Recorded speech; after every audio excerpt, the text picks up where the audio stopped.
আমাদের হাজার হাজার ছাত্রদলের নেতা কর্মীরা তারা বিক্ষুব্ধ এবং এখন পর্যন্ত তার ভাইয়ের হত্যার বিচার তারা পায়নি বিদায় তারা কেউ রাজপথ থেকে যেতে ইচ্ছুক নয়।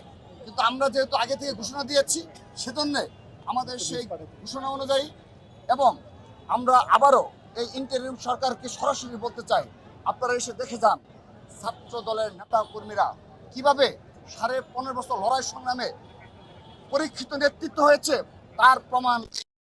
হাজার হাজার নেতা কর্মী সে সকাল থেকে ঝড় বৃষ্টিকে উপেক্ষা করে তারা রাজপথে অবস্থান করছে।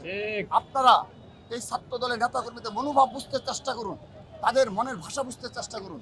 আপনারা অতি শীঘ্রই অতি দ্রুততম সময়ে সাম্যের হত্যাকাণ্ডের সাথে যে বা যারা জড়িত থাকুক তাদেরকে গ্রেপ্তারের চেষ্টা চালান এবং বিচারের আওতায় নিয়ে আসুন। যদি আপনারা অতি দ্রুততম সময়ে গ্রেপ্তার করতে ব্যর্থ হন, আমরা স্পষ্ট ভাষায় বলছি আরো বৃহত্তর কর্মসূচি ঘোষণা করব এবং আমরা ছাত্রদল বারবার আমরা কর্মসূচি পালন করছি এবং বিনয়ের সহিত আপনাদের নিকট বারবার আমাদের ভাই এই জুলাই আগস্ট আন্দোলনের অন্যতম সাহসী যোদ্ধা সাম্যকে হারিয়ে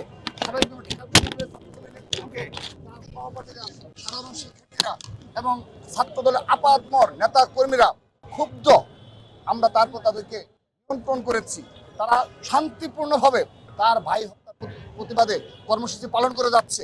কিন্তু আমরা সবসময় শান্ত থাকবো না, আমরা মাসের পর মাস আমার ভাইয়ের হত্যার বিচার পাবো না, সেই ধরনের বাংলাদেশ তো আমরা চাই না।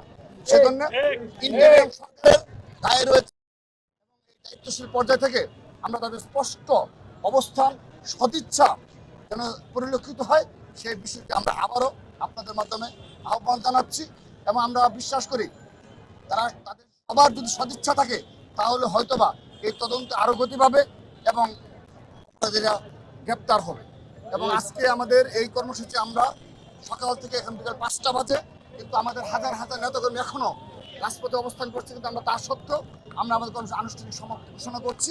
কিন্তু স্পষ্ট ভাষায় বলে দিতে চাই, দ্রুততম সময়ে আমরা সাম্য হত্যার বিচার না পাই আবারও ছাত্রদল এর থেকেও কঠোর কর্মসূচি ঘোষণা করতে বাধ্য হবো আমরা এবং আমার ভাইয়ের হত্যার বিচার আমরা রাজপথ থেকে আদায় করে ছাড়বো।